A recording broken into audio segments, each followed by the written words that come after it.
ನಮಸ್ಕಾರ ಸ್ನೇಹಿತರೆ, ಎಲ್ಲರಿಗೂ ಕೂಡ ನಮ್ಮ ಒಂದು ಕಾರ್ಯಕ್ರಮಕ್ಕೆ ಸ್ವಾಗತ. ಸೊ ಇವತ್ತು ನಾವು ಡಿಸ್ಕಷನ್ ಮಾಡ್ತಾ ಇರುವಂತಹ ವಿಷಯ ಯಾವ್ದಪ್ಪ ಅಂತಂದ್ರ, ಈಗೆಲ್ಲ ನೀವು ಬಹಳಷ್ಟು ಟ್ರೆಂಡಿಂಗ್ ಆಗಿರುವಂತಹ ಮೂವೀಸ್ ಗಳನ್ನ ನೋಡಿರ್ತೀರಾ. ಸೊ ಯಾವಪ್ಪ ಅಂದ್ರೆ ಈಗ ವೆಬ್ ಸಿರೀಸ್ ಗಳು ಟ್ರೆಂಡಿಂಗ್ ಅದಾವ. ಸೊ ಅದರೊಳಗಡೆ ಸ್ಪೆಷಲ್ ಆಗಿ ಏನಪ್ಪಾ ಅಂದ್ರ ಮಿಸ್ಟರಿ ಅಥವಾ ಕ್ರೈಮಿಗೆ ಸಂಬಂಧಪಟ್ಟಿರುವಂತಹ ಮೂವೀಸ್ ಗಳು ಬಹಳ ಇಂಟ್ರೆಸ್ಟ್ ಒಳಗಡೆ ಇರ್ತಾವ. ಆಮೇಲೆ ಅವುಗಳನ್ನ ಕ್ಯೂರಸ್ ಹುಟ್ಟಿಸುವಂತಹ ಪ್ರಯತ್ನ ಆ ಮೂವೀಸ್ ಗಳಲ್ಲೂ ಕೂಡ ಮಾಡ್ತಾರ.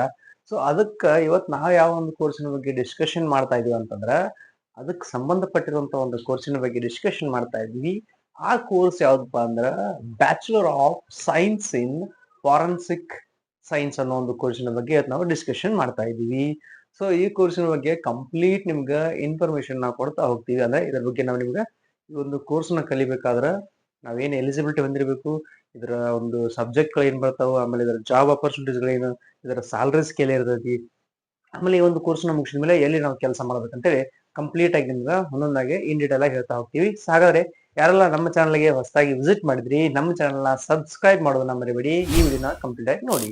ಸೊ ಮೊದಲಿಗೆ ಈ ಒಂದು ಕೋರ್ಸ್ ನ ಮಾಡ್ಬೇಕಾದ್ರೆ ನಾವು ಏನ್ ಇಂಟ್ರೆಸ್ಟ್ ಇರಬೇಕು, ಯಾವ ಒಂದು ಕಾನ್ಸೆಪ್ಟ್ ಬೇಸ್ ಮೇಲೆ ಈ ಒಂದು ಕೋರ್ಸ್ ಹೋಗ್ತಂದ್ರ, ಸಿಂಪಲ್ ಆಗಿ ಏನಪ್ಪಾ ಅಂತಂದ್ರೆ ಇಲ್ಲಿ ಕ್ರಿಮಿನಲ್ ಜಸ್ಟಿಸ್ ಅಥವಾ ಫಾರೆನ್ಸಿಕ್ ಸೈನ್ಸ್ ಮೇಲೆ, ಅದಾದ್ಮೇಲೆ ಇಲ್ಲಿ ಒಂದು ಡಿಜಿಟಲ್ ಫಾರೆನ್ಸಿಕ್ ಅನಾಲಿಸಿಸ್ ಆಗಿರ್ಬೋದು, ಅಥವಾ ಒಂದು DNA ಪ್ರೊಫೈಲಿಂಗ್ ಕೇಸಸ್ ಆಗಿರ್ಬೋದು, ಈ ತರ ಒಂದು ಕಾನ್ಸೆಪ್ಟ್ ಗಳ ಮೇಲೆ ಈ ಒಂದು ಕೋರ್ಸ್ ಹೋಗುತ್ತೆ. ಸೊ ಹಾಗಾದ್ರೆ ಈ ಒಂದು ಕೋರ್ಸ್ ನ ಮಾಡ್ಬೇಕಾದ್ರೆ ನಮ್ಗೆ ಏನ್ ಎಲಿಜಿಬಿಲಿಟಿ ಇರ್ಬೇಕಂತ ಮೊದಲೇ ನೋಡೋಣ. ಸಿಂಪಲ್, ಇದರ ಒಂದು ಎಲಿಜಿಬಿಲಿಟಿ ಏನಿರ್ಬೇಕಂದ್ರೆ, ನೀವು PUC ಸೈನ್ಸ್ ಒಳಗಡೆ ಸೆಕೆಂಡ್ ಇಯರ್ ಅಲ್ಲಿ ನೀವು PCMB ಅಥವಾ PCM ಕಾಂಬಿನೇಷನ್ ತಗೊಂಡಾಗ ಈ ಒಂದು ಕೋರ್ಸ್ ನ ಮಾಡಬಹುದು. ಸೊ ಆದ್ಮೇಲೆ ನಾವಿಲ್ಲಿ ಈ ಒಂದು ಕೋರ್ಸ್ ಮಾಡ್ಬೇಕಾದ್ರೆ ಎಷ್ಟು ಪರ್ಸೆಂಟೇಜ್ ನ ಹೊಂದಿರಬೇಕು ಪ್ರೀವಿಯಸ್ ಇಯರ್ ಒಳಗಡೆ ಅಂತಂದ್ರ, ಸೊ ನೀವು ಅಪ್ರಾಕ್ಸಿಮೇಟ್ಲಿ 50 to 55% ಅನ್ನ ಹೊಂದಿರಬೇಕಾಗ್ತದೆ ನೀವು ಈ ಕೋರ್ಸ್ ನ ಮಾಡ್ಬೇಕಾದ್ರೆ.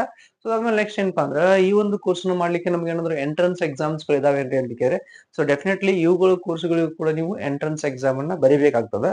ಸೊ ಮೊದಲನೇ ಎಂಟ್ರೆನ್ಸ್ ಎಕ್ಸಾಮ್ ಯಾವ್ದಪ್ಪ ಅಂತ ಒಳಗಡೆ CUET ಅಂತ ಹೇಳಿ ಬರ್ತೈತಿ, ಅಂಡರ್ ಗ್ರಾಜುಯೇಷನ್ ಕೋರ್ಸ್ಗೆ. ಸೊ ಅದರ ಅರ್ಥ ಏನಪ್ಪಾ ಅಂದ್ರ ಕಾಮನ್ ಯೂನಿವರ್ಸಿಟಿ ಎಂಟ್ರೆನ್ಸ್ ಟೆಸ್ಟ್ ಅಂತ ಕರಿತೀವಿ ನಾವು.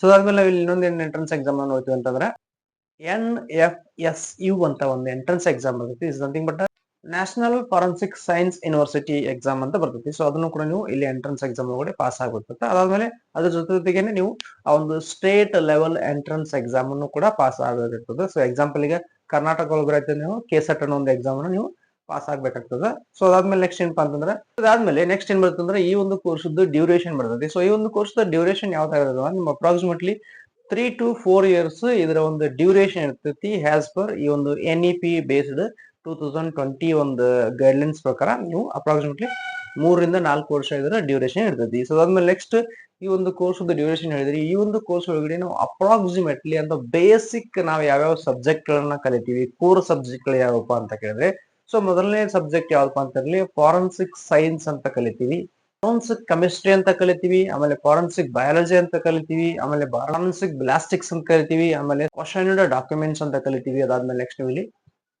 Digital forensic and forensic physiology ಅಂತ ಒಂದು ಸಬ್ಜೆಕ್ಟ್ ನ ಕಲಿತೀವಿ. ಆಮೇಲೆ ಕ್ರೈಮ್ ಸೀನ್ ಮ್ಯಾನೇಜ್ಮೆಂಟ್ ಅಂತ ಕಲಿತೀವಿ. ಅದಾದ್ಮೇಲೆ ನೆಕ್ಸ್ಟ್ ನೀವು ಇಲ್ಲಿ DNA ಪ್ರೊಫೈಲಿಂಗ್ ಅಂತ ಕರಿತೀವಿ. ಆಮೇಲೆ ಸೈಬರ್ ಸೆಕ್ಯೂರಿಟಿ ಅನ್ನೋ ಒಂದು ಸಬ್ಜೆಕ್ಟ್ ನ ಕಲಿತೀವಿ. ಸೊ ಬೇಸಿಕ್ ಸಬ್ಜೆಕ್ಟ್ ಗಳಿವು, ಕೋರ್ ಸಬ್ಜೆಕ್ಟ್ ಗಳಿವು. ಓಕೆ, ಸೊ ಆಮೇಲೆ ಹೊರತುಪಡಿಸಿ ಇನ್ನೊಂದಿಷ್ಟು ಸಬ್ಜೆಕ್ಟ್ ಗಳನ್ನ ಕಲಿತೀವ್ರಿ.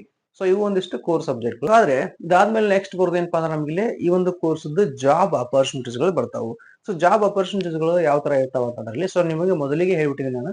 ಸೊ ಇದ್ರೊಳಗೆ ಜಾಬ್ ಅಪರ್ಚುನಿಟೀಸ್ ಹೆಚ್ಚಾಗಿ ನಿಮ್ಗೆ ಕ್ರೈಮ್ ಸೀನ್ಸ್ ಒಳಗಡೆ, ಅಥವಾ DNA ಪ್ರೊಫೈಲಿಂಗ್ ಒಳಗಡೆ, ಅಥವಾ ನೀವು ಇಲ್ಲಿ ಆ ಒಂದು ಸಸ್ಪೆಕ್ಟ್ ಇರ್ತಾರಲ್ಲ, ಕ್ರೈಮ್ ಸಸ್ಪೆಕ್ಟ್, ಅದ್ರೊಳಗಡೆ ನೀವು ಜಾಸ್ತಿ ಕೆಲಸ ಮಾಡ್ತೀರಿ, ಅಥವಾ ಡಿಟೆಕ್ಟಿವ್ ಆಫೀಸರ್ ಆಗಿನೂ ಕೂಡ ವರ್ಕ್ ಮಾಡಬಹುದು. ಓಕೆ, ಸೊ ಮೊದಲನೇ ಕೆಲಸ ಏನಪ್ಪಾ ಅಂದ್ರೆ ಇವರಿಗೆ, ಸೊ ನೀವು ಇಲ್ಲಿ ಕ್ರೈಮ್ ಸೀನ್ ಇನ್ವೆಸ್ಟಿಗೇಟರ್ ಆಗಿ ವರ್ಕ್ ಮಾಡಬಹುದು, ಆಫೀಸರ್ ಆಗಿ. ಸೊ ಗೌರ್ಮೆಂಟ್ ಎಂಪ್ಲಾಯ್ ಆಗಿ ವರ್ಕ್ ಮಾಡಬಹುದು, ಅಥವಾ ಪ್ರೈವೇಟ್ ಲಿಮಿಟೆಡ್ ಕಂಪನೀಸ್ ಒಳಗಡೆ ಕೂಡ ನೀವು ವರ್ಕ್ ಮಾಡಬಹುದು. ಸೊ ಆದ್ಮೇಲೆ ನೆಕ್ಸ್ಟ್ ಏನಪ್ಪಾ ಅಂದ್ರೆ, ನಾವಿಲ್ಲಿ ಡಿಜಿಟಲ್ ಫಾರೆನ್ಸಿಕ್ ಅನಾಲಿಸಿಸ್ಟ್ ಆಗಿನೂ ಕೂಡ ವರ್ಕ್ ಮಾಡಬಹುದು. ಅದಾದ್ಮೇಲೆ ನೀವು ಇಲ್ಲಿ ಫಾರೆನ್ಸಿಕ್ ಟಾಕ್ಸಿಕಾಲಜಿಸ್ಟ್ ಆಗಿನೂ ವರ್ಕ್ ಮಾಡಬಹುದು, ಅಥವಾ ನೀವು ಸಿರಾಲಜಿಸ್ಟ್ ಆಗಿನೂ ಕೂಡ ವರ್ಕ್ ಮಾಡಬಹುದು. ಆಮೇಲೆ ನೀವು ಇಲ್ಲಿ documents and finger print expert ಆಗಿನೂ ಕೂಡ ವರ್ಕ್ ಮಾಡಬಹುದು. ಫಿಂಗರ್ ಪ್ರಿಂಟ್ ಎಕ್ಸ್ಪರ್ಟ್ ಆಗಿ ವರ್ಕ್ ಮಾಡಬಹುದು, ಯಾಕಂದ್ರೆ ಕ್ರೈಮ್ ಸಸ್ಪೆಕ್ಟ್ ಒಳಗಡೆ ಅಥವಾ ಕ್ರೈಮ್ ಸೀನ್ ಒಳಗಡೆ ನೀವು ಫಿಂಗರ್ ಪ್ರಿಂಟ್ ಬಹಳ ಇಂಪಾರ್ಟೆಂಟ್ ಆಗ್ತಾವ. ಓಕೆ, ಸೊ ಅದಾದ್ಮೇಲೆ ಡಾಕ್ಯುಮೆಂಟೇಶನ್ ಬಹಳ ಇಂಪಾರ್ಟೆಂಟ್ ಆಗ್ತಾವ. ಅದಾದ್ಮೇಲೆ ನೀವು ನೆಕ್ಸ್ಟ್ ಏನ ಕೆಲಸ ಮಾಡಬಹುದು ಅಂತಂದ್ರೆ, ಸೈಬರ್ ಸೆಕ್ಯೂರಿಟಿ ಆಫೀಸರ್ ಆಗಿನೂ ಕೂಡ ವರ್ಕ್ ಮಾಡಬಹುದು. ಅಂದ್ರೆ ಸೈಬರ್ ಕ್ರೈಮ್ಸ್ ಆಗಿರ್ತದಲ್ಲ, ಸೈಬರ್ ಒಳಗಡೆ ಆ ತರ ನೀವು ಅದ್ರೊಳಗಡೆ ಕೂಡ ಕೆಲಸ ಮಾಡಬಹುದು.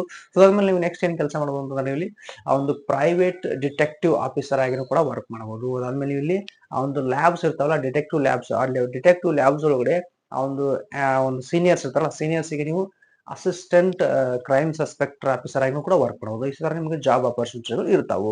ಸೊ ಅದಾದ್ಮೇಲೆ ನೆಕ್ಸ್ಟ್ ಏನಪ್ಪಾ ಅಂತಂದ್ರೆ ನಿಮ್ಗೆ ಇಲ್ಲಿ ಈ ಒಂದು ಕೋರ್ಸ್ ಅನ್ನ ಮುಗಿಸಿದ ಮೇಲೆ ಈ ಒಂದು ಕೋರ್ಸ್ಗೆ ಏನಾದ್ರು ಹೈಯರ್ ಎಜುಕೇಶನ್ ಇದಾವ ಅಂತ ಕೇಳಿದ್ರೆ, ಸೊ ಡೆಫಿನೆಟ್ಲಿ ನಿಮ್ಗೂ ಕೂಡ ಇಲ್ಲಿ ಹೈಯರ್ ಎಜುಕೇಶನ್ ಇರ್ತೈತಿ. ಸೊ ನೀವು ಇಲ್ಲಿ ಒಂದು MSc ಫಾರೆನ್ಸಿಕ್ ಸೈನ್ಸ್ ಅನ್ನೋ ಕೋರ್ಸ್ ಅನ್ನು ಮಾಡಬಹುದು. ಅದ್ರ ಜೊತೆಗೇನೆ ಅದಾದ್ಮೇಲೆ ನೀವು PhD ನು ಕೂಡ ಇದ್ರೊಳಗಡೆ ಮಾಡಬಹುದು. ಸೊ ಇದು ನಿಮ್ಗೆ ಹೈಯರ್ ಎಜುಕೇಶನ್ ಆಯ್ತು.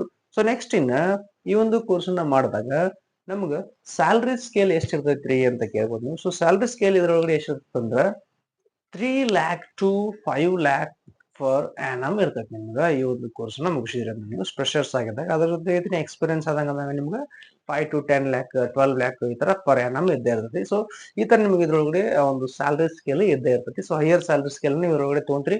ಸೊ ಈ ಒಂದು ಕೋರ್ಸ್ ಮಾಡ್ಬೇಕಾದ್ರೆ ಬಹಳಷ್ಟು ತಿಳಿಬೇಕು. ಸೊ ಆಮೇಲೆ ಈ ಒಂದು ಕೋರ್ಸ್ ನ ಮಾಡ್ಬೇಕಾದ್ರೆ ನಿಮ್ಮ ಕಾನ್ಸಂಟ್ರೇಷನ್ ಆ ಒಂದು ಕ್ರೈಮ್ ಸೀನ್ ಆಗಿರ್ಬೋದು ಅಥವಾ ಒಂದು ಸಸ್ಪೆಕ್ಷನ್ ಒಳಗಿರುತ್ತಲ್ಲ, ಸೊ ಸಸ್ಪೆಕ್ಟಿವ್ ಒಂದು ಥಿಂಗ್ಸ್ ಇರ್ತಾವಲ್ಲ ಅದರ ಮೇಲೆ ಬಹಳಷ್ಟು ನೀವು ಒಂದು ಏಕಾಗ್ರತೆನ ಹೊಂದಿಸ್ಬೇಕು. ಒಂದು ಕಾನ್ಸಂಟ್ರೇಷನ್ ಆ ಒಂದು ಕೆಲಸದ ಮೇಲೆ ಇರಬೇಕಾಗ್ತದೆ. ಯಾಕಂದ್ರೆ ಇದು ಬಹಳಷ್ಟು ಕ್ರೂಷಿಯಲ್ ಕೆಲಸ, ಆಮೇಲೆ ಒಂದು ಡಿಫಿಕಲ್ಟಿ ಕೆಲಸ ಇದೆ ಈ ಕೆಲಸ ಮಾಡ್ಬೇಕಾದ್ರೆ. ಓಕೆ, ಸೊ ಆ ಕಾರಣಕ್ಕೆ ಹೇಳಿದ್ರೆ ಸೊ ಬಹಳಷ್ಟು ಒಂದು ಕಾನ್ಫಿಡೆನ್ಸ್ ಅಥವಾ ಒಂದು ಏಕಾಗ್ರತೆ ಇದ್ದವ್ರು ಮಾತ್ರ ಈ ಒಂದು ಕೋರ್ಸ್ ನ ಮಾಡ್ರಿ.